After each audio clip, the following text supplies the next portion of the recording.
Welcome, ladies and gentlemen, to the Soul Seekers Podcast, where we believe that hunting has the power to transform lives through primal adventure as we share our mission of mentorship is conservation. To learn more about everything we do, check out our show on Carbon TV or go to soulseekersnation.com. Freedom on, everybody, and stay soulful. This podcast is also proudly brought to you by Onyx Hunt. When I first got into hunting, I kept hearing all about public land and different access and how to find different locations to hunt. I was like, well, how are people even identifying all this stuff? Well, sure enough, I came across the number one hunting GPS app, and that is Onyx Hunt. If you guys want to get better at hunting and go deeper into your scouting, Onyx Hunt is the number one GPS app for that. Join the millions of hunters who trust Onyx Hunt to find more game, discover new access, and hunt smarter. It was a game changer for me, and I know it's going to be a game changer for you if you've never used it. If you have used it, you know the power that it holds. Guys, I really hope you enjoy this episode. If you want to know more about Onyx, go to onyxmaps.com/hunt and check out their app. Be blessed, freedom on, and stay soulful. All right, guys, if you're in the market for a new hunting rifle this coming year, look no further than a Kelbley's rifle. I've been rocking their Coda rifle for the last couple seasons, and I've had great success with it. It's an amazing shooter, and every time I put one of their rifles in somebody's hands, they're like, oh, I got to get one of these. Kelbley's holds over 92 world and national records that are either broken or set on one of their actions or rifles. So they really set a higher level of accuracy. If you want to know more about Kelbley's rifles, go to kelbley.com. That's KELBLY.com. Tell them Johnny Mack sent you with Soul Seekers, and go enjoy shooting that much more in this coming hunting season. Be blessed, everybody. Go check out Kelbley Rifles. Ladies and gentlemen, welcome back to another episode of the Soul Seekers Podcast. I'm your host, Johnny Mack, and today I am joined by a fellow podcast host and a really cool dude. You might recognize him with his red beard, the man behind Redbeard Outdoors and the podcast, Jonathan McCormick. He's here. We're going to talk all about his journey, his story, and really what set him on this path to even be a content creator within the hunting space. Because at the end of the day, you know, Abraham Lincoln, he said, whatever you're going to be a good one.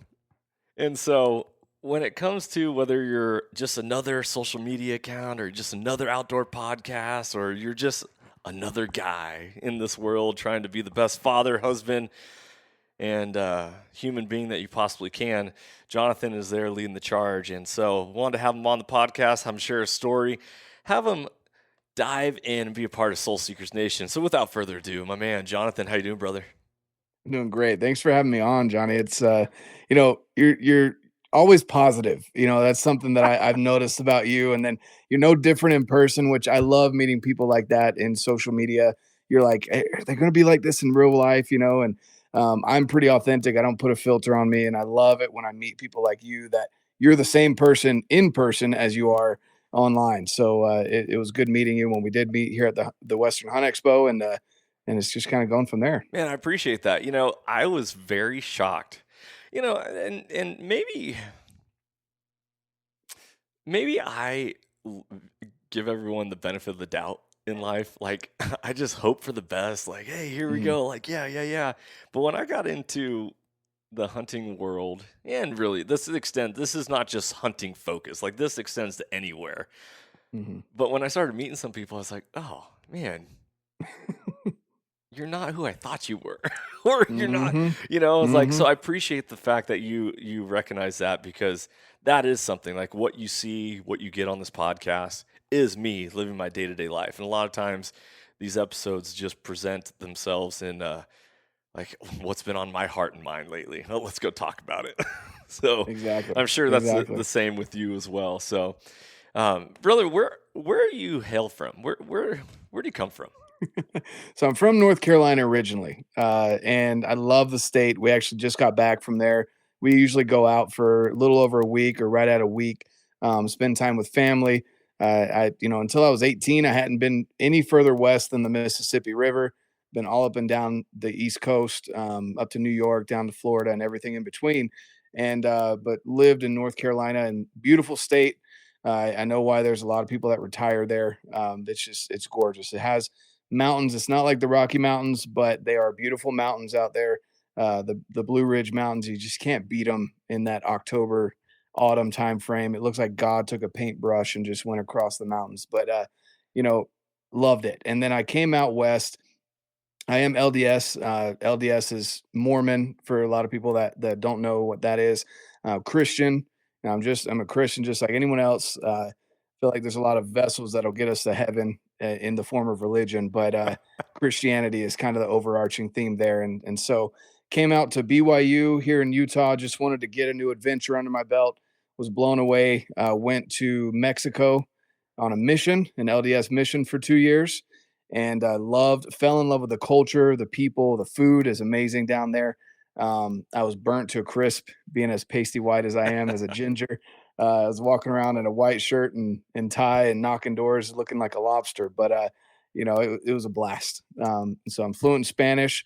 Came back, met my wife here in Utah, and actually told her we were going to move back to North Carolina. Before we got married, I was like, look, this is what my plan is. I want to go to physical therapy school. I want to go back to UNC. I was a Tar Heels born boy. I'm going to be Tar Heels through and through. And then, I was like about 5 years into our marriage or so, we'll move back. And, 5 years came and went, 6 years. And about the seventh year, she was like, so are we looking at property? Like, what's the deal? And I was like, no, I fell in love with public land here. I'm staying here. So, Utah is there's so many opportunities, and I just absolutely love it here. So we're here. There you go. I love it. So what do you do for your day job? My day job is sales. So I do dealer management systems. I manage actually the southeast portion of the United States. I've got about 400 dealerships for light speed, and for people that are in power sports, marine, and RV, they'll understand that's the dealer management system. That's kind of the big silverback gorilla amongst all the dealer management systems out there. But it's cloud-based. I get to work from home, and I manage accounts, do sales, and as long as my numbers are where they need to be, I get to do what I want to do, which is spend time with my family and be out in the mountains. And I need to get a job like that. When we're hiring, I'll let you know. Please do, because I'll tell you, man. So my background, which school teacher and high school football coach. So when I got into hunting, it was like, dude, I don't even have time for hunting. So you're definitely in this for the money. Oh yeah, right? Like 100%. Yeah. Rich in heavenly gems rather than earthly ones, for sure. But yeah, that was one of the and that still is the hardest thing when it comes to hunting is hunting season. The majority of them are as soon as school starts, and you're like, I just started the job. How can I go take a week off or time? So. Yeah, brother, keep me in mind. Exactly. No, for sure. And that's the thing. There is something special to be said about teachers and good teachers. Like, I don't think there's any teachers that really get into the profession wanted to be a bad teacher or to push an agenda or anything like that. Sometimes they get a bad rap. But in reality, when you dump your kids off at school, they're not babysitters, but I mean, the teachers are there they're filling the role that parents used to fill during that time, way back when, you did homeschool and the mom was mainly at home and everything. And so there's a special place for teachers and teachers that actually enjoy their jobs and aren't just there for any power or anything like that. So I say that you're not in it for the money, because teachers don't make a lot of money, but you definitely, I guarantee you've impacted a lot of lives of children that have gone through your seats in your class. Oh man, it's funny you say that. You look back and it's like, oh, have I actually done a good job? In the coaching realm, you always can measure how well you did as a teacher and a coach based off of how many wedding invites you get. If you're getting wedding invites, then it's like, okay, you impacted their lives. Ironically, right before we started this podcast, I had one of my former students and athletes shoot me a text message, and we were chatting, and he's getting into hunting. And the funny thing is, I hate to say it, I cut him from the basketball team. Oh no! I coached him in football and cut him in basketball, but an awesome human being, and I don't know. You never know who you're going to run into. You never know what conversations you're going to have. You never know how or where you're making an impact. Exactly. So, which is a Exactly. part of the podcast game. So, talk about this. What Redbeard Outdoors? What got you started in wanting to podcast? Because it seemed, it seems like everybody has a podcast, and yet not that many people really have a podcast when you look at the majority of, nationwide, and when it comes to outdoors and hunting and all that. And such, especially consistency of being like, some people do it for like, got great ideas, and then they hit episode 30 and they're like, all right, I'm getting kind of tired of this. Yeah. Yeah, exactly. And it's kind of like businesses, I don't know the percentages, so I'm not going to try and quote anything, but there's a very large percentage of businesses that go under in the first year or two, right? It's Mhm. similar with podcasts. Like there's some cutoff is like the first 30 or 40 podcasts. After that, if you break that barrier, you're in it for the long haul for the most part. There's a lot of them that you're right, they just kind of fall off. And I can't remember what the exact number was, but when I got started, so it all started when so I was still going to school. I had at the time, so when my wife and I got married, she had kids from a previous marriage. The dad's not in the picture. And so I became instant dad, which I was great with. That's one thing that I absolutely knew growing up. I wanted to be a dad. I'm the oldest of 5 kids. My dad set an amazing example. Obviously, he's not perfect, right? And no dad is, but he set an amazing example of how to be a good father and a good husband and how to work hard. And so I knew that's what I wanted to be. I had some ideas of maybe wanted to be a vet or a pharmacist or a physical therapist. And I'm neither of those, obviously, at this point. But I love being a dad. And so for me, I was going to school, trying to figure out what exactly I want to do there. And I still want to impact people's lives. But I was working at Discover Financial in the Spanish department. I was the only white guy there, which is awesome. I love that. When people look at me and they see a redhead white guy, pasty white, and they're like, "Wait, you're fluent in Spanish?" Like I open my mouth and I sound, Mexican, Right. and they love it. So anyway, I was working there, working my way up through that department, and I just realized. So I never worked Sundays. That was my family day, and obviously going to church, but dedicating time to family as well. Hmm. And so I didn't work Sundays. I rotated Saturdays, and 3 Saturdays out of the month I'd work. So I'd get a random day off during the week along with my Sunday. And we'd come back from those random days off during the week and we'd kind of, talk with our coworkers and they say, well, what'd you do? And a lot of them ran errands and they caught up on their Netflix, whatever. And just the normal hustle and bustle. A lot of them had kids. So they kind of use their kids as, I feel like almost an excuse to not get a lot done, which I understand as a parent. Like it can be hard to manage children and everything else you got going on. Um, but you also got to remember you chose to have kids. So, it's kind of a choice you made. Like, and if you don't know how that's a choice, you're a teacher. We can go to, health education. But with that, I'd come back and I had I had 2 little kids at the time. And they were like, well, how do you do all these hikes and stuff? And I'm like, guys, we live in Utah. Like, we can go 10 minutes and there's 3, 4 different trailheads that the first mile is usually pretty easy and beaten down paths. There's plenty of active people here. It's very well traveled paths, and they make these things called baby carriers that are like $15 that Yeah. you strap them to the front of you, and the babies love it too. Keep them fed, keep water, and the kids will be happy too, right? Just bring bag with snacks, and the kids are fine. Let them go dig in the dirt. You're not going to hike as fast as maybe you want to, but you're going to get outside. And so that's when I was like, well, I'll start an Instagram. I'm already taking pictures and videos. Like I just love doing that for me personally. I'll share these adventures on Instagram. I didn't have a following, didn't have anything outside of that. And of course, I was very creative with my name, Redbeard Outdoors, right? I love the outdoors. Redbeard, just kind of messed, right? Yeah. Everyone they strap outdoors to the end of everything nowadays. So I was like, why not just go with the trend? And Right. so, um, so it just kind of started there. And then I felt like I had a story to tell, but I didn't want, and we kind of talked cameras at the beginning of this, and I didn't want to go into the full production of some of these guys like yourself. You put out great productions. There's some amazing people that have great media crews or they self film, which is a whole nother thing. Hmm. And I'm like, I can't afford that right now. But I also don't want to let that hold me back from telling a story or having good conversations with people. So what's the next option? Podcast, right? Microphone, $60. I'll tell anyone that $60 USB plug in. And if you have a MacBook, it's got GarageBand. You don't need to record video. And if you have an iPhone and a MacBook, your iPhone is a 4K camera that you can use as a webcam connected to your MacBook. So you've got the setup right there already, right? And Right. so I just said, look, I'm going to do the first, I think it was 30 episodes or so. I'm going to do them solo, and I'm going to have a reason for it. And if I make it past that, I will start inviting guests on, because then I will have shown that I can provide some kind of value. I'm consistent. I'm not going to waste their time by burning out like a lot of podcasts that happen, and no fault to them, but Mhm. I want to provide that value. And so, I went through the first couple, and I leave them up.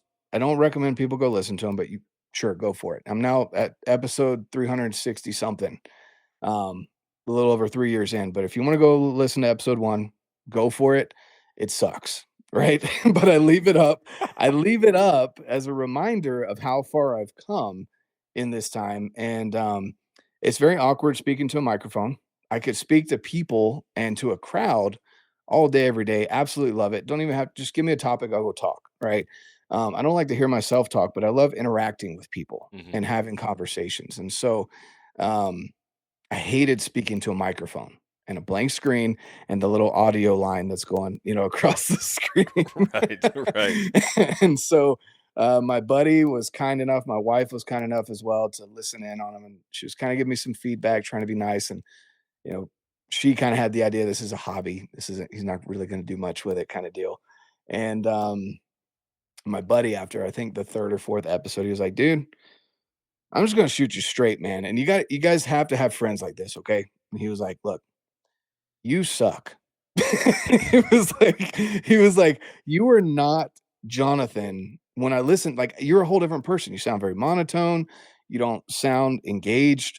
You have a good message, but it's not engaging. So either stop or change something, right? Mhm. He said, he's like, I'm supporting you.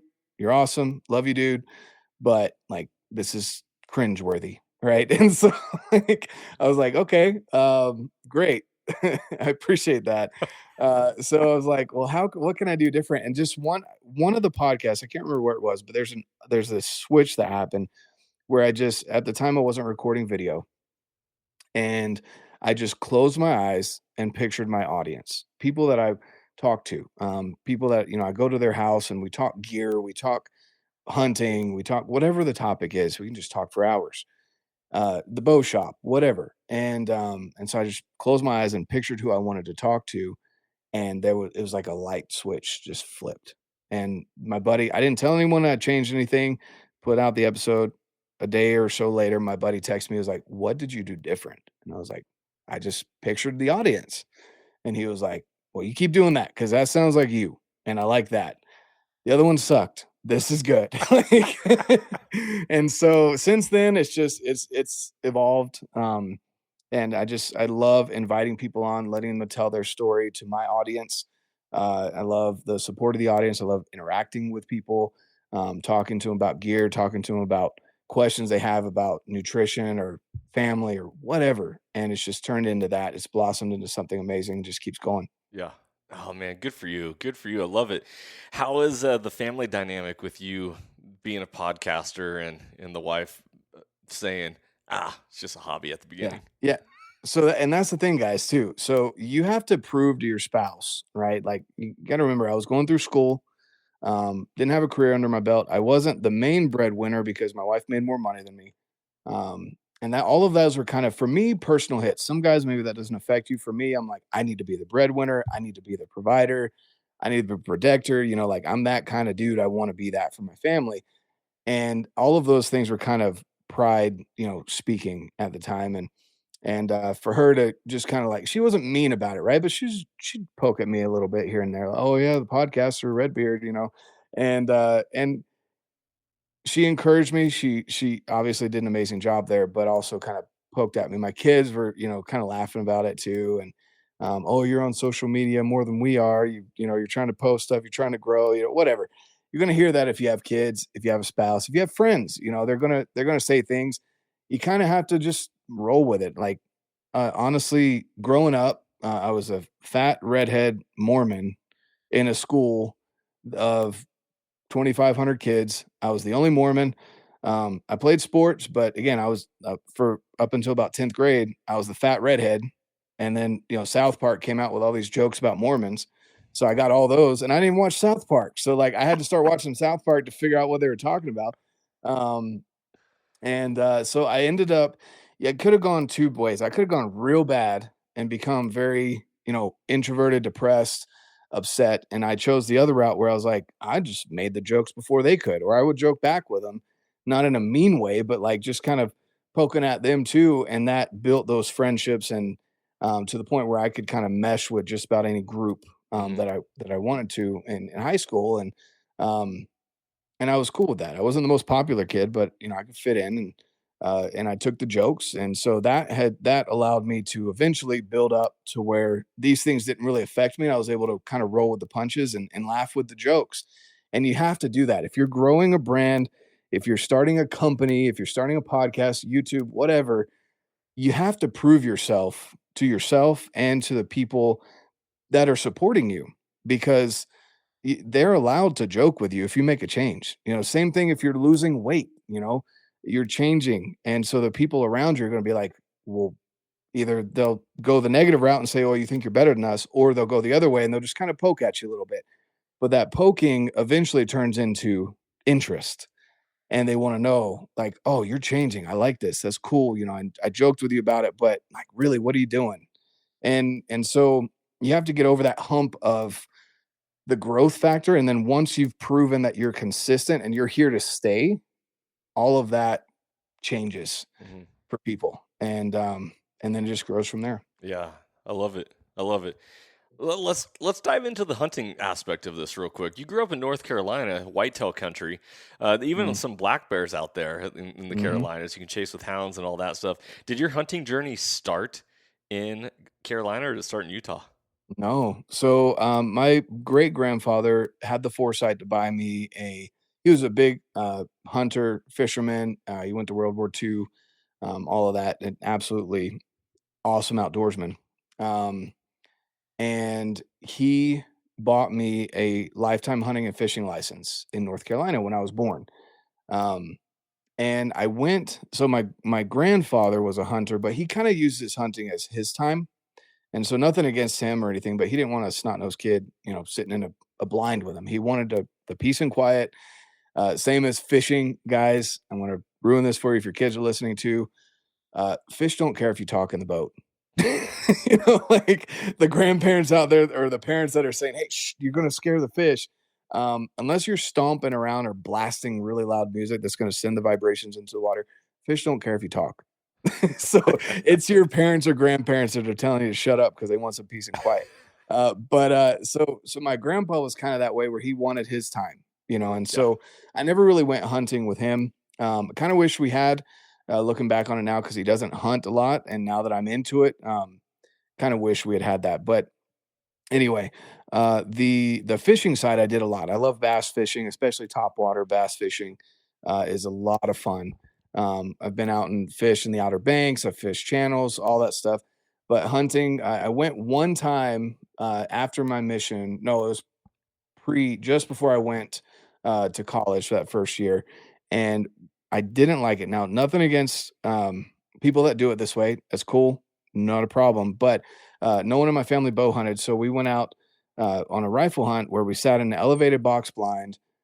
Me and this guy, a friend of the family, and there was three. I call them shooting lanes, Hmm. and they look like bowling lanes. And there was a salt lick down here, corn down here on the ground, and then a feeder on the other one. And I was just like this is one is boring because nothing ended up showing up, but two, like this is a pop shot with a rifle. Like there's no game in this.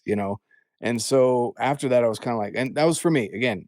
Not saying anything against people that like doing that, but my personal experience was I don't like this. And so I heard about my scout masters would go out and they would do archery um, they'd always talk about how hard it was and they could never have success and blah blah blah.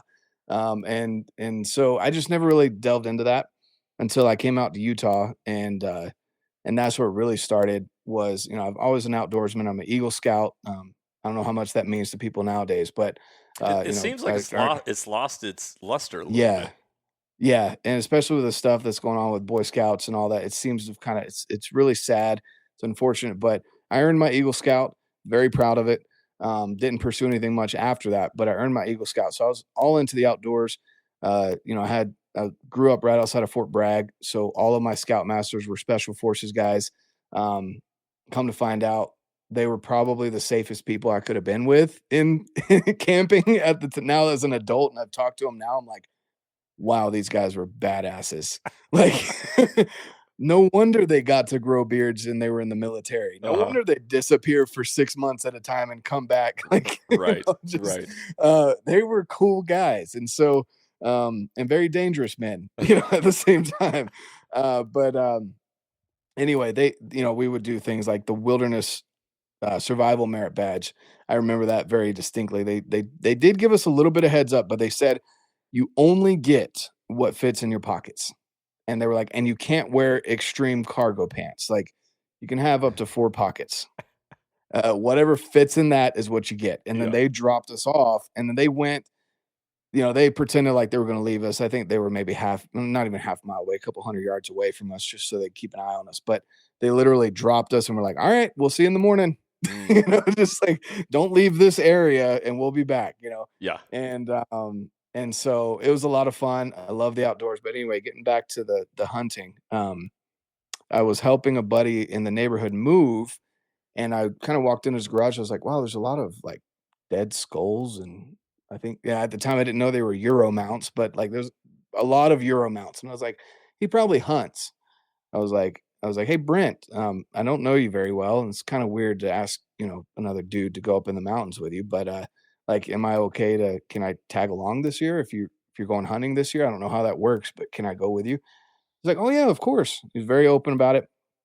And that just started me down a whole path of absolutely loving it. The first time I spotted a deer before he did, oh, I was so excited. Like, that was just, and I was using a pair of like super old binoculars. Like, now I'm looking at, I'm like, man, I've got so much better glass now. But at the time it was just my Merrill Keen's hiking boots. I think I was wearing jeans and like a cotton t-shirt. Like, I just went with them, man. And it was fun. I had a lot of fun.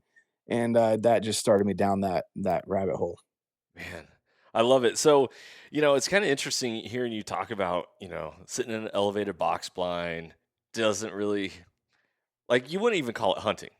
It doesn't seem like, I will say with a rifle. With a bow, I'd say it's a little bit different. But like, I didn't have that introduction. But with a rifle, for me, at 100 yards, I was like, dude, like, my kid could do that. At the time, I didn't have kids, but like now, I'm like, my son could do that super easy. What's funny is beyond that one experience, have you ever gone and hunted whitetail? Yes. So I went to Ohio, but I did it with a bow, and I did it in a tree stand, and I also had tree saddle as we moved areas. So I loved that. That was extreme. That was so fun. I probably won't ever hunt whitetail with a rifle. I would love to go to Texas. I'd love to sit in a blind. I'd love to sit a feeder, but for me, it's not like, I don't look at that the same that I look at going after mule deer or elk or eventually bears, like in the mountains. It's a different experience. It's just like the Rocky Mountains versus the Appalachian Mountains. You can't compare them. They're two totally different experiences. One is very ancient, rolling hills almost, and the other one is just majestic, huge mountains that you'll never conquer kind of deal. Yeah. So. Yeah. I will say, coming from Western hunting to now whitetail world, when you invite somebody to say, hey, you want to sit in a blind with me and you can shoot a doe or you can shoot a spike or whatever, that if they're an experienced hunter, like, I can see them being like, oh, okay, well, it's not that cool. But I will tell you that it took me a long time, a couple months, to actually even get to a deer that was legal for me to shoot. In Texas, whitetail deer have to be wider than the outside tips of their ears. So inside spread of 13 inches. Yep. So even on private? Yep, even on private. And so one of my first days during archery season, I'm sitting there. I see this buck run in. It's I think it was an 8-point, tall, not wide.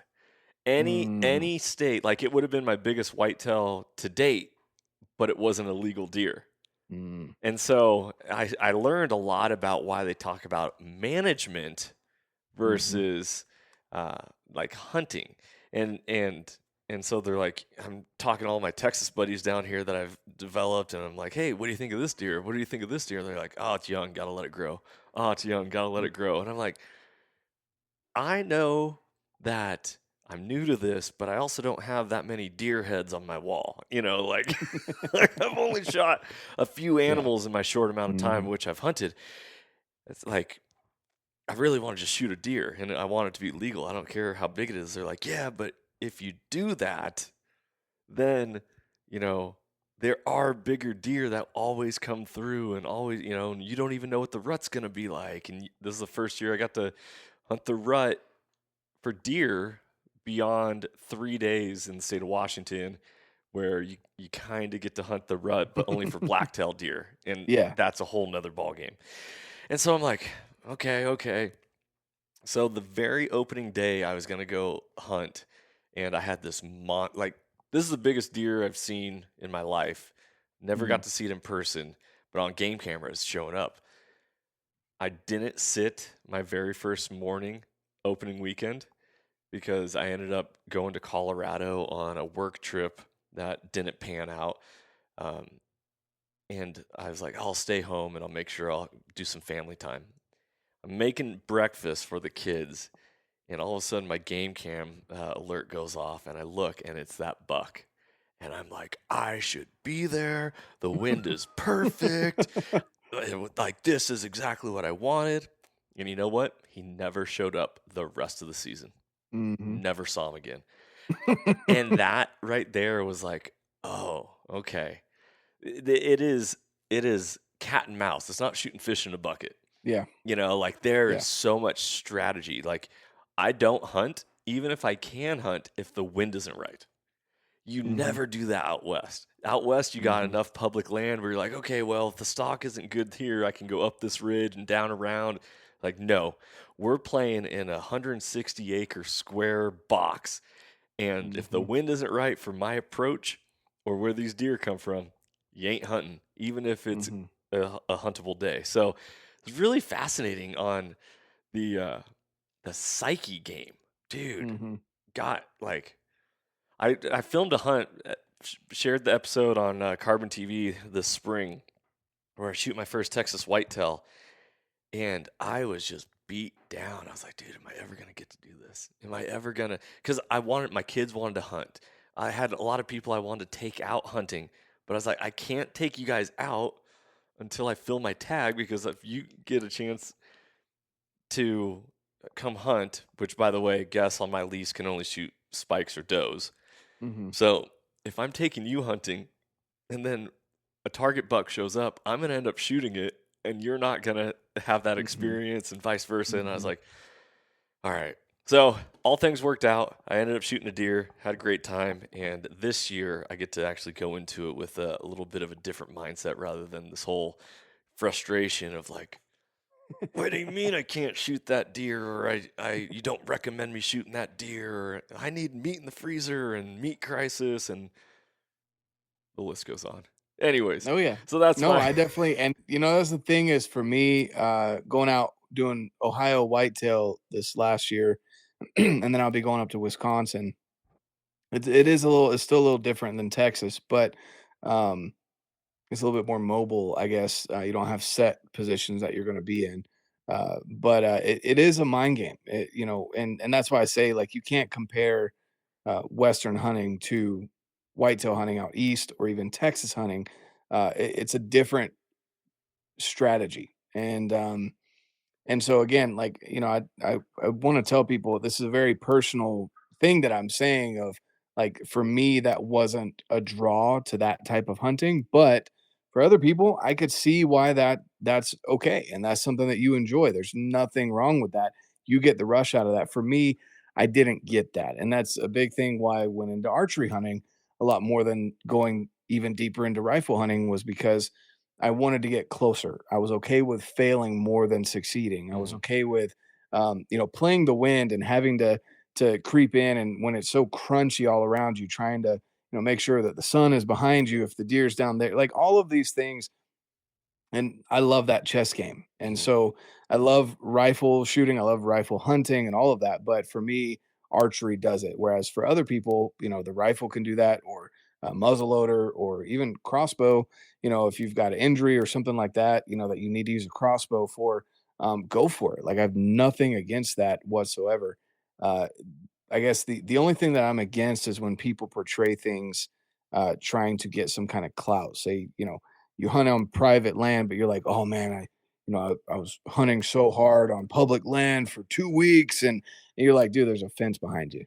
Like, why don't you just say there's, why don't you just say you hunted on private? There's nothing wrong with hunting on private. It's when you misportray things that I think a lot of people get frustrated with. Because yeah, private land, Texas, obviously you have to hunt on private land. Yeah. Out here, I'd love to hunt on some private plots because it's not like there's a big fence that they just contain the elk in. It's just there's less pressure, so it'd be nice to hunt on that private property. It's But a great example of the grass is always greener on the other side, mhm, right? Like yeah, when you're hunting exactly. public, you're like, man, I wish I had access to that private parcel right Hmm. there. And when you're Hmm. hunting private, you're like, I wish I had more land to hunt. Hmm. but, Hmm. but Exactly. but less people. Like I don't have to compete against other people other than the other people that their Yeah. leases border mine. And it's like, okay, did Yeah. they shoot my deer or you know? Yeah, it's just a whole nother thing. And so just enjoy it where you're at. And if shooting a doe, which for me, shooting a whitetail doe, which is what I shot in Ohio, that was a rush for me. Yeah. The guy was like, oh, he didn't ask me why did you shoot her. He was kind of, because I was wanting to shoot a second doe, and he was kind of like, yeah, about it. So I didn't do it because, yeah, even though it was legal, like it was his property and he seemed kind of iffy about it. I'm like, you have way more does than you need on this property. Just from my week here, I could tell you that. Like way more does than you need on here. But he just wasn't okay with it. So I was cool with shooting the one doe, and I almost shot a buck. Like I got real excited and almost shot a freaking spike because I was like, I don't care. I see nubbins, and that is a freaking legal deer here in Ohio. I want to shoot him. Like Uh-huh. Uh-huh. it wasn't, and stuff like that gets me excited. For other people, they'd look at it and kind of like stick their noses up and be like, oh, well, you blah, blah, blah. But like for me, like again, whatever gets you excited, if it is legal and it gets your blood pumping and your heart going, and you get that thrill and the excitement and the rush of emotion and the respect as well. If it's legal, you're respecting the animal. You're not just shooting something to kill something. And you get that rush. Like, man, pigs do it for me too. I would love to be able to go and shoot hogs. Anyone listening out there, if you want me to come and cull some hogs off your property, I will pay for the flight. I will come down and shoot all your pigs because I want to shoot pigs, and I will eat the meat. I have pig meat, that I brought up from Texas the last time I went down, and people look at me like, "Why are you bringing that hog meat?" I'm like, "Man, this will make a great roast. Like, I probably won't eat it just a steak or whatever, but um, it'll be great in some barbecue and 10 hours in the crock pot. It'll be great, So Yeah. that's just kind of how I am. I just I love it. I love the pursuit. I love all the tinkering, probably too much of the tinkering aspect with archery. And guys, also, listening out there, if you're new to who I am and me, I'm not by any means any expert. I still feel like I'm green. I've been shooting a bow for like 5 years. There's people that have been doing it decades longer than I have. I've been hunting for almost double that time.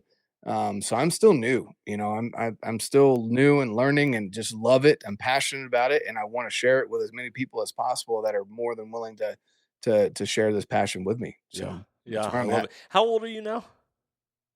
I am 30. What am I, 32? 31, 32, something like that. I was born in 92. There you go. Okay. I'm early 30s. And so you right you've been hunting for about a decade. So how old were you Mm. when you sat in that first blind? So that was that. Well, I wouldn't consider that my official start of hunting, but that was, I think it was 17 or Okay. 18. Yeah. So yeah, I don't count that because between that and my first time going hunting with Brent out here in Utah, there was like a 10-year, I wouldn't say 10 years, like a 5-year gap. I went to college, went on a mission, married my wife, and then got into hunting Yeah. for real. Yeah. Yeah. There you go. I will say this. How old are your kids? So we've got the span from 7 all the way up to 24. It is hard to when you're getting into hunting and Mm, you have kids because the time hunting is inherently selfish. It's something that we do for ourselves. We do mm, for ourselves and we do it for our families, but mhm. we have to do it for ourselves first. I'm at a point where I'm like, I really want to make sure that I am still having experiences Mhm. and my kids are getting older and it's time for them to maybe start joining me on some hunts Mhm. Mhm. beyond, you know, the whitetail woods. Like Yeah. my oldest boy is 9. I got a 9, 7, and a 4-year old. And through my journey of hunting, I've also been learning how to be a parent and learning how to be a husband, and it's been quite a journey. So that's Mhm. something that is I don't think it's talked about enough Yeah. enough. From my perspective, I feel like there's a lot of people who, if they're really good at hunting or what they show on social media, perhaps maybe their marriages aren't the best, or uh, or they don't have kids. Mhm. You know, I look at Yeah. I talk to Jana Waller every now and then, and one of the things she told me one time, she's like, I don't have any kids, and so it allows me the ability to Mhm. not have to think about, all right, what's back at home. I get to Oh, just yeah. go, which is tough because that's a whole nother aspect of the mind game when you're out of field. Yeah, and that's the thing too. So, I'll just talk about Total Archery Challenge weekend here in Utah is coming up. And so, obviously I didn't have the dates till a certain day. They don't announce them until they announce them. And my oldest daughter and my wife planned on going on this Tough Mudder in Colorado. And so they had those dates on the calendar and like Total Archery Challenge. Like I didn't go to any out of state Total Archery Challenges this year because I was just going to go to Utah. I wanted to spend more time, in the field and away from the family during hunting season. And so I didn't want to take that time for Total Archery Challenge, which is fun. It's a blast. It is a little bit of work for people like you and me that are building relationships, getting to meet people or even further relationships that we've had and shaking hands versus emails kind of deal. But so I just was focused on Utah. And so when the dates came out, I was like, crap, because the first thing that went in my head, I go all 4 days. And so like I can handle my work schedule. I can make sure my stuff's up to par so I can go take those days. But now I'm like, all right, my wife can work from home on Thursday. So she's got Thursday, but she leaves Friday evening. So who's going to watch the kids Friday afternoon and evening? Because it's the summertime, right? And then on top of that, what about Saturday and Sunday? Because I'm up there butt crack of dawn, like way before the first knock time on Saturday. So I'm up there, 6:30, 7 o'clock. I'm there, which is like a 45-minute drive. I'm not waking my kids up to go anywhere or take them to hike the mountain while I shoot because that's just not convenient for them or for Right. me. Right. Um, and so, anyway, all of that comes into play, and you kind of have to have kind of a safety net of like, I want my wife and my daughter to go and enjoy Colorado and Tough Mudder, but usually when I'm at Total Archery Challenge, my wife and my older kids help with the younger kids that safety net's gone. So then we're on plan B and plan C. And, so it's a whole nother thing, even just to go shoot at Total Archery Challenge, to schedule those things out. And sometimes you have to say no to things too, and you can't. And the other thing too is you can't begrudge your spouse or your kids because you have to say no to something. Because guess what, guys? Again, you chose to have kids. Like you made the conscious decision to have a child and to have a spouse. And so you have to know, you have to realize that that should be the priority. And if it's not the priority, you will suffer the consequences later. It is what it is. And Hmm. so I agree with what you're saying that, people that you hear it sometimes. And a lot of my friends, I don't hear it from because I've surrounded myself with some really amazing men that I honestly, some of them I look up to and want to grow up to be like them. But you'll hear it from time to time from people. They're like, oh yeah, they'll make jokes about, oh, well, my wife let me go hunting today. It's like, she what? Like, I don't let my wife do anything, and she doesn't let me do anything. We communicate because we are adults. Like, I am not her child, and she is not my child. We are two consenting adults in this relationship, and sometimes you just have to, give things up. And so, that's something that you need to be able to give rather than just take, take, take. You got to fill the bucket so that you can pull from that bucket later when it comes to hunting season, or if you draw once in a lifetime tag. Guess what, guys? It's not just how many years you've put in for that once in a lifetime tag and how much money, how much time you've waited for that.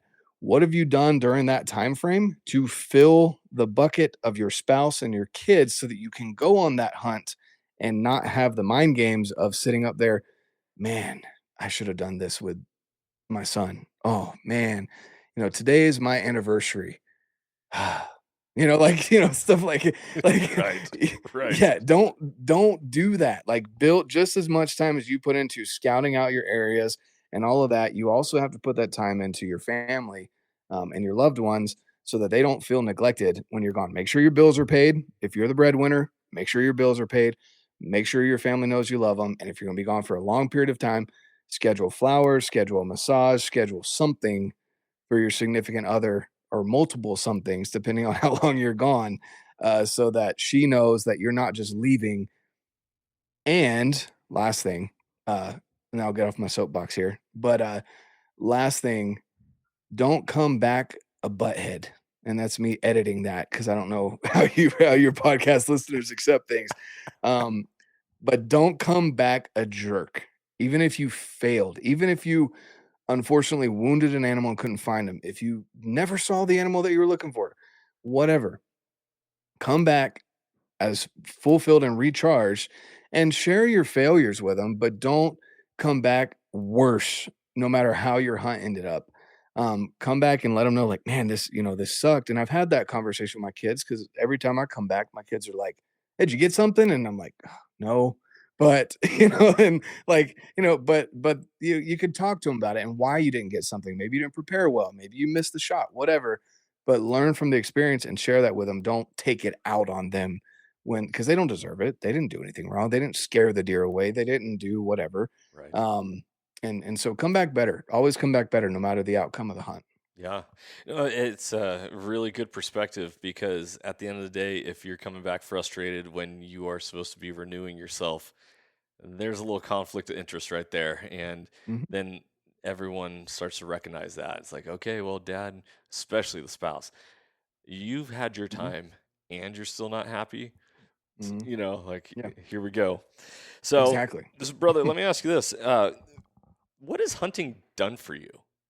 Like, Mm, hey, that's a big question. I take some time to think about it if you need to, but like, that's one of the questions I'd really like to ask my guests is, this is a soul seekers podcast. The whole idea is, seeking after our own souls in the wild, souls of others, get them involved, and obviously the souls of the animals as we go and take them off the mountain. mhm, But the idea when I got this started, the whole thing was around mentorship as conservation, that hunting has the power to transform lives through primal mm, adventure.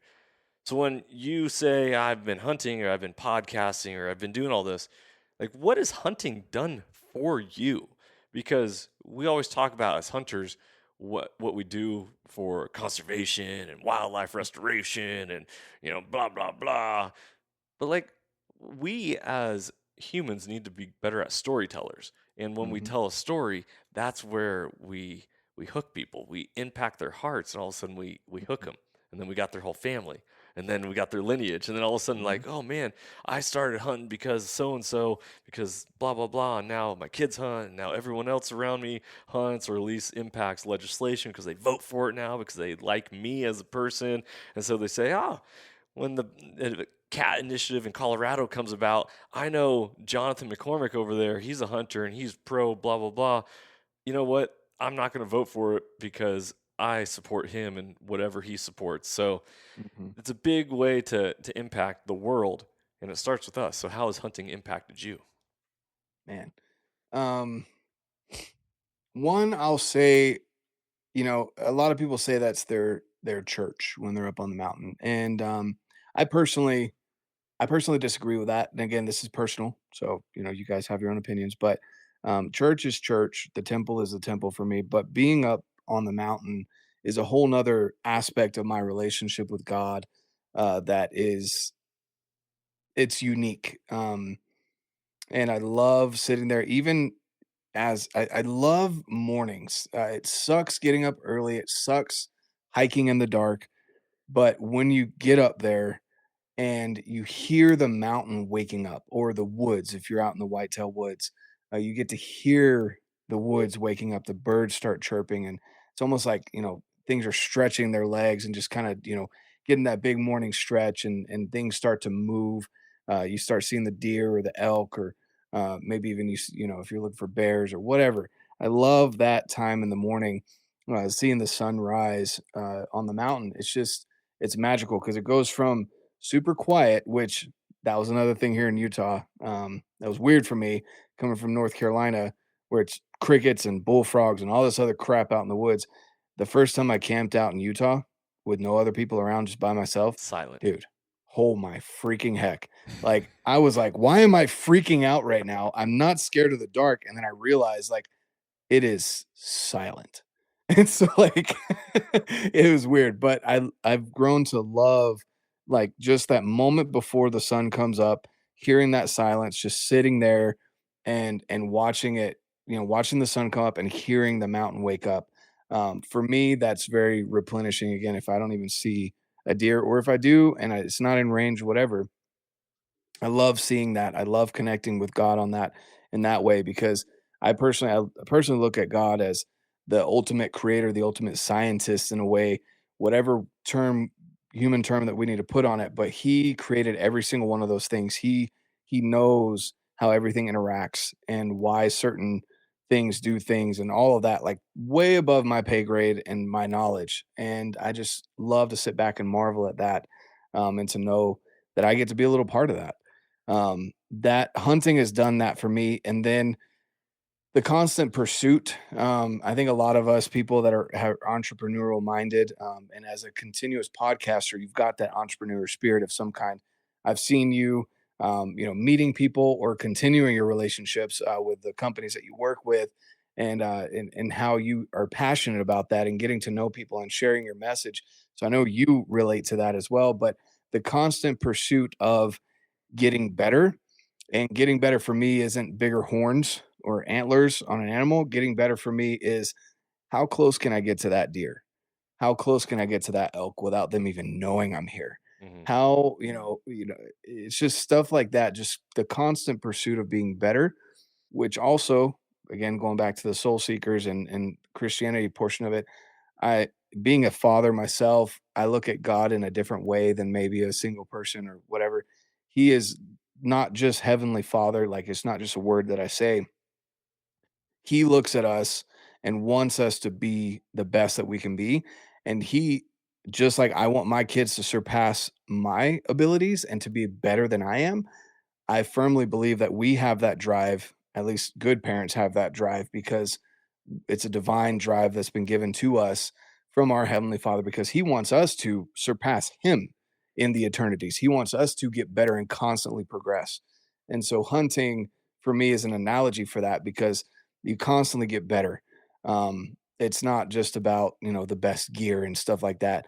Why do I like tinkering so much? Because I want to find the best thing that's going to work, so that I can be the best archer, I can be the most lethal hunter, most efficient, and provide the best death for that animal that nature will not provide. And so all of those things tie into just that pursuit of being the best version of me, as a dad, as a son of God, as a husband, and just as me. Yeah, I love that. I love that. Um, is it, do you always get philosophical on your episodes, on your podcast? Oh, No? mm-mm, no. Just something about our conversation tonight that's really bringing it out, huh? Man, you ask good questions and I'm more than happy to answer. I'm usually the one asking the questions. And so I don't get to go in these in-depth, I try and pull it out of people. But no, I love quotes. I love motivation. For a while, I've recently stopped doing it just because I've shifted a few things on social media. But I was doing a quote every single day, and it was, and some of them I recycled, but and none of them were mine. They were just quotes that rang true to me, and I shared them that day. And then I share a scripture every Sunday. Um, and the reason I do that is because I'm a firm believer. I'm Christian, and I don't care what your faith is. If you believe in a higher power, then you're also trying to progress and be better each day. But also, as the quotes, like, I love quotes because there's motivation and then there's discipline. I feel like motivation gets you off the couch, and then discipline keeps you going. And I was hoping that, with my quotes, people will take those quotes, and maybe it'll, as long as it hits one person out of all the followers and people that see my stuff, just one person sees that quote and says, I needed that today. Mm. And usually I would get some kind of message like that on a daily basis. Hey, thank you. I needed this today. And I was just like, cool. I just like the quote, and I hoped it would hit somebody's heart, and it worked, and so I love stuff like that. I could talk philosophical stuff all day. And the other thing too is, and I think I learned this, I was, again, the pursuit of knowledge, the pursuit of being better. I love Joe Rogan's approach. He's obviously the number one podcaster, probably will be for decades, even after he's dead. No one's going to catch up to him. But the reason I feel like he does so well, and he even said it once, he's like, I'm not smart. I'm not a smart dude. I'm not very educated. I'm a comedian. I did like Fear Factor and UFC and all this stuff. But he's like, I'm a bloodhound for knowledge. I'm constantly trying to learn. And he doesn't judge people. He questions people because he wants to dig deeper, not because he's like, are you sure about that? But he's like, well, why do you think that way? And because he's pulling that knowledge out. And I love doing that. I love having conversations like that because I genuinely want to learn. I never want to judge people, and in a way of, what they believe in. I just want to know why you believe that. Mm. And if you can't answer me, to me, that tells me, well, maybe you have a little bit more research to do so we can have a conversation later. I treat my kids the same way. My kids hate it, but I'm like, they'll say something and I'm like, okay, cool. That's awesome. Can you explain that a little bit more to me? Yeah. And they're like, well, it's just what I think or what I heard. I'm like, oh, that's awesome. Let's dig a little bit deeper though, because I want you to be safe here at home having these conversations. And if you believe this thing, you go out and you talk to people about it. They're going to pick on you about it, or they're going to laugh at you or whatever, because your belief is different. And instead of you getting, closed shelled, like a lot of people nowadays, they just lash back on social media or whatever. I feel like if people had the research to back up what they believe in, and they were strong in their beliefs, when people give them that shade or whatever you want to call it, the haters, it wouldn't affect them as much. They'd reach out to them and they'd either give them like a thumbs up, cool dude, like, appreciate the trolling, thanks for the engagement on my stuff. It wouldn't affect them as deeply as I feel like it does a lot of people. And I feel like that's just because people don't have a firm belief in whatever it is that you believe. And so I try and teach that to my kids of like, if you're going to believe something different than me, I'm great with that. But if you can't explain it to your dad who loves you and is not judging you, what's going to happen when you go out in the world and there's people that are genuinely mean and don't give a crap about you, and you try and tell them about that and they're just laugh at you? Yeah. I learned several years ago that when it comes to human beings and anger, it's when they don't understand or can't communicate. They don't have anywhere else to go, so they just get angry.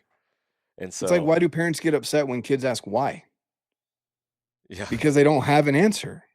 And instead of being able to admit, which I know that was a big thing for years, and I've tried to change that generational curse, whatever you want to call it. Nothing against my parents, but that was taught to them and it was taught to their parents. But like, I want my kids to question me at appropriate times, not when I tell you to go get in the car because we need to leave now. You can talk to me while we're driving, right? Like, but I try and teach my kids that because I want them to ask questions and to seek for knowledge, not to be afraid to ask questions. You encounter this, I'm sure, as a teacher. Kids don't want to engage because they don't want to be wrong. Mm-hmm. And that's Fear of taught at failure. home. Yeah, exactly. That's taught at home because their parents shut them down because they're thinking different or asking questions, and the parents don't know how to answer. I'm great with telling my kids, hey guys, look, I don't know. I'm driving right now. I can't look it up, but remind me when we get home and we will look it up. Yeah. I'm fine with saying that. I don't know everything. I'm Yeah. not Google. You know? Right. Well, even at Yeah. that doesn't mean Google's right. And that's Well, exactly. one of the I'm things. not DuckDuckGo. Yeah. You know, I whatever. always say on my podcast, one of the downfalls of humanity is that no one holds their own knowledge anymore.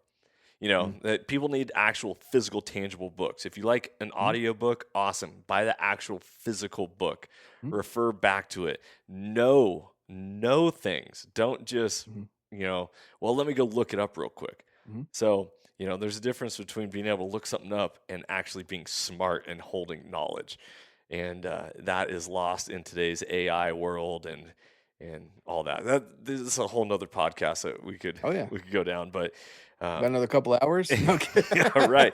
The organic versus AI. I mean, listen, Yeah. here's why hunting is so powerful and why it can transform lives so much is because a lot of people don't know how to feed themselves. Period. Mm. Yeah, I can go look up a gardening book or I can research this online. Yeah, okay, cool. When the power goes out, when grid failure, when your freezer stops working, whatever. Do you know how to preserve meat? Mhm. Do you know how to smoke? Like, I just got back from family vacation. We were up in Nashville. The sixth president, Andrew Jackson, awesome dude, took down the second Federal Reserve Bank in the United States, which shout out to him because, President Trump, he actually, when he was president, had a picture of Andrew Jackson in the Oval Office. Mhm. Um, Mhm. so with that being said, outside of his mansion on his plantation, he had a smokehouse. Like, yeah, because you don't have refrigerators. You don't have, the ability. You have to, when you kill an animal, you got to keep that meat. But do people hold this knowledge? And that's something that I am very, very intimate about when it's like, no, Mhm. you guys need to get your hands dirty. You need to get blood under your fingernails, get dirt under your fingernails, and actually go through Mhm. the experience because experiences create perspectives. Everyone has opinions. Very few people have perspectives because Mhm. perspectives come through going through and say, okay, that's not for me. Mhm. Or, whoa, life changing. So Yep. that's why I do what I do with Soul Seekers specifically. But yeah, that is really interesting. Um, give us a little story. Let's wrap this bad boy up Mm. on one of your best or coolest or most interesting hunting stories that you got for us. No, man. Uh, it's not cool and it's embarrassing, but we'll go with it. So my first year, starting out with archery, um, I I got my bow and I told myself I'm not going after a big game animal until I've shot my bow for whatever, almost a year. So I got it at the end of 1 year and trained all year before I got my elk tag, which I could have gone elk hunting the year that I bought my bow, but I just said, look, I'm going to train. I'm going to do everything. Yeah. I What's got up? I got to interject on this, and Mm. because I want to know why. Why did you put that on yourself? Because I wanted, so I've always loved animals. Hence, earlier in the podcast, I mentioned veterinary was something I possibly want to be. I kind of jokingly say I don't want to be a veterinarian. I chose not to because I'd punch a dude in the face if he came in with an abused animal and I knew he beat him up. Like I would flip my shit. Yeah. And so, but that's not really why. I just didn't want to, I really didn't want to deal with abused animals. I couldn't do that. But I love animals and I wanted to be the most efficient possible. Even when I, hunt with a rifle, I want to make sure my rifle's dialed. I want to make sure, it's good ballistics. The bullet's going to expand and do what it needs to do, transfer the energy, etc. It makes me sick when people are, I had someone come in from work, say, man, yeah, I got this elk. I was like, dude, awesome elk. Congratulations. Yeah, man. I shot him at 700 yards. It took 6 shots to get him down. I'm like, what the, excuse me? Like, you're talking to the wrong dude. I'm not PETA or anything, but like, what is wrong with you? Like, and he was telling me about how he shot him in the leg first and then the back. And like, oh, that makes me furious. And so for me, I hold myself to a higher standard just because that's what I do. Hmm. And and so I just knew like there's so many things that can go wrong with a bow. And everything from just anchoring wrong can change the way that your arrow flies. And so I wanted to make sure I knew what I was doing before I took down a big game animal. And so, or even pursued one. And so I shot a couple turkeys, which come to find out later, people are like, why are you shooting them with a bow? I'm like, hey, they're fun to shoot with a bow. Like they really are. Right. and, uh, and so I took down a couple turkeys and I just shot and shot and shot and shot.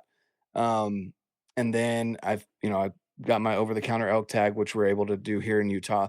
They're not amazing units, but it's still the opportunity to go out there and hunt. And so, um, I picked up my tag. My buddies and I had made some plans. We went out, and on September 1, so our first day out there, um, I had sat this saddle and I'd seen some elk go across the other side of the saddle. And I was like, all right, well, I know they're using the saddle. The sign is fresh everywhere. This is the perfect spot. Now I just need one to come on this side. Mm-hmm. And it came in, and as silent as can be. And I just barely caught a glimpse of like some brown coming up. I was like, oh, perfect. And I had done some ranging, and I was like, this is awesome. I'm going to shoot him. I'm going to do it. And then I took a second. I was like, all right, calm down. Gathered my wits, I'd ranged this log that was kind of like this, not all the way flat. And it was at 40, I want to say 40, 42 yards, something like that. And so the elk walked right up to that log, and for some reason turned around. And when that it was a cow, and when her eyes had been behind a tree, I had drawn back. Now my bows at this point was pulling like 82, 83 pounds. And so I draw back, and I had a GoPro on, and I watched her, and then she stopped, of course, in a very inconvenient spot. I was like, great, I'm not gonna be able to make that shot.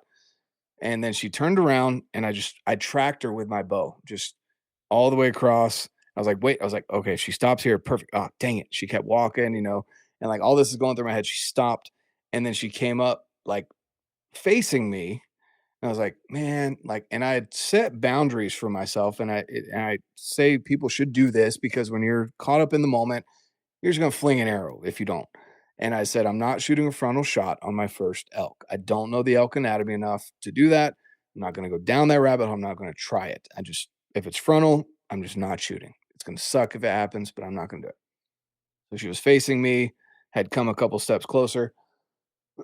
She couldn't really figure out what I was. I'm sure she saw, the movement of me tracking, but like she couldn't figure me out. So then she turned back around and starts walking back again, same line basically.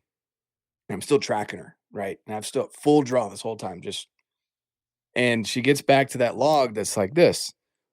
And it was perfect to where her vitals were just above the log. Like where I wanted to shoot was just above the log. And I was like, perfect. And man, I can still remember to this day the cleanest, it was gorgeous break. Like the pin settled, even though I was shaking like a freaking leaf at this point, because I hadn't thought to let down, because she was like, she would have seen me or heard the arrow clacking or whatever. So I was still at full draw. I look back later, it was almost 2 full minutes. It was like a minute 40 something that I was at full draw with an 80-pound bow. Just tracking this elk. Wow. Right. But the thing is, I had trained that. I'd never, like, I watched a bunch of videos and people were saying that this could happen. So I had trained holding my bow back for a minute. I never trained for more than a minute, but I had, in my practice, I would hold my bow back, set a timer, draw my bow back and hold it for a minute. And when the timer went off, I'd start my shot process. So anyway, finally the pin settled right as the release was about to break, and it was the cleanest release. I was like, man, like she's dead. Like as the arrow's flying, I'm like, she's dead. She's dead. And then I hear a like loud as freaking crap. And I was like, no. And I look down and I'm like, my pins are good. I'm like, what the frick? And she runs off, and then she barks at me, and then she runs off and barks some more as she's running. So all the elk that are in that area are gone at this point. And I was just like, man, like maybe I got lucky. I couldn't tell because it was getting kind of darker. And so as she went off, I pulled on my binos. I was like, I can't tell if that's blood or where the light meets the dark on an elk. I can't tell. And so I had my buddies. I met them at the spot that we had designated. I was like, guys, I shot I shot an elk. Like I shot at one, and I couldn't find my arrow, so it wasn't stuck in the log. And I was like, maybe I just hit the bone or something, made that really loud noise. And we went back. And so finally, I'd pinned and put a flag at where I had been standing, and I put a flag at where she was, and you could see where she took off. And so it was pretty clear. Couldn't find any blood, could not find my arrow. And my buddy stood there and finally just said, stand here. And I went back to where I was, and she was like 45 yards. It was like 5 yards behind this log. And so what had happened was I had nicked the top of that log, and she got lucky, and it went over her back, and just that arrow's gone forever. Some other hunter in the future is going to find it and be like, what idiot missed, like whatever. But that was my very first year. And I was like, man, I can do this. And of course I didn't end up tagging out that year. My first year hunting, but that forever. And I've got the video, I recommend people go get a GoPro. It's a couple $100 at Costco. If you don't use it or don't like it, you can return it, whatever. But I like getting at least the head footage and having that memory. I can go back and watch over and over and over again. Wasn't a successful hunt, but I love that story because now I'm like, remember, you doofus, she's not the log, she's behind the log, so it's out a couple yards. Like, Right. Yeah. Yeah, I hear you. I got my first archery elk hunt was I shot an elk on my very first archery hunt. And nice. Look at you. Yeah, thank you. In Washington? Yeah, it's actually this one. I don't know if you can see it in that Wow, picture. and that's a big accomplishment in Washington, man. Yeah, it was God inspired. Let's just say I had to have some sort of resume in the hunting world to have some street cred. That gave it to me very quickly. For me, and this is not, I don't want to share the whole story, but just to go what off you're saying, like, I was with my buddy. He's like, hey, man, whatever you do, just don't front shoulder the elk. Just whatever you do, don't front shoulder the elk. And I'm like, yeah, okay, sure, whatever, man. Like, they're a pretty big animal. I can't imagine I front shoulder it. At this point, I've never heard an elk bugle in the woods. I've never experienced elk in the woods, but I was training on a treadmill, watching the first season of Land of the Free, Born and Raised, and I was like, dude, I'm running on this. I'm like, I'm shooting a 6x6 elk this fall. I'm shooting a 6x6 I'm gonna backpack 10 miles in, and we're gonna go and yeah, like I'm doing it. And at this point, I've only ever killed one animal. It was a black bear, and I'm like, okay. So I get on this elk, this bull just, and I'm like, heart's pounding. I'm like, I've never experienced this before, and I'm shaking. My arm, my front bow hand is just. I'm like, do circles, get it tighter. And finally, I'm like, I have to shoot. This thing standing right in front of me, broadside. I have to let an arrow out, otherwise it's going to take off. So I finally settle in and whack. Nothing but front shoulder. And but luckily, I shoot a heavy arrow. My setup is for elk. It's not for deer that I use also for elk. It's a heavy setup. Pushing decent speed. And before this, my buddy's like, I was like, well, how do I know if I got a good shot on it? He's like, if it goes uphill, you didn't kill it. If it goes downhill, you got it good. I'm like, okay. This is how new I was to hunting and archery hunting specifically and all that. And so I shoot it and I get nothing but front shoulder, and I see this thing just cripple down. And it could not go uphill, and it came running right down past me. And I got out of the way, and I was like, holy smokes. And I grab a second arrow, and maybe that was the killer instinct inside of me. I grab the second arrow, I knock it, and we get this bull to stop, and I pull back. I didn't range at all, and I'm like, all right, I'm guessing this, but I'm pretty sure it's this distance. Phew. I send it, and all of a sudden, whack! And I'm like, dude, that arrow should be dead on. But it sounded like it hit a tree. And my buddy comes running down at me because he actually, so how it worked is we drew straws for who was the first shooter. He won, and this was day 2. So day 1, he was first shooter. Day 2, he was the second, even though he was in a better position to shoot this elk before I was. So shout out to my buddy Jeff. He got rewarded. He drew a once-in-a-lifetime tag in North Dakota and shot a monster. Oh, there you go. Without making the story too long, he comes running at me like all pissed because he now I've taken 2 shots at this elk. He's like, "Where'd you put that second arrow? Where'd," like getting all like intense because he could have shot that at. And I was like, "Dude, I don't know, man. I swear I was like right on it, and all I heard was a tree." But after I shot, the bull ran off and it was in a flat, and so we backed out and we're talking about it, but by the time we went back in and looked for I went to where my first shot was, and I got about 6 inches of penetration. My broadhead was just mangled. I was shooting an Exodus, a QAD Exodus at the time, just like mangled. You could tell it hit something hard. And so I picked that up and went looking for where my arrow was, and it was in a tree, covered in blood.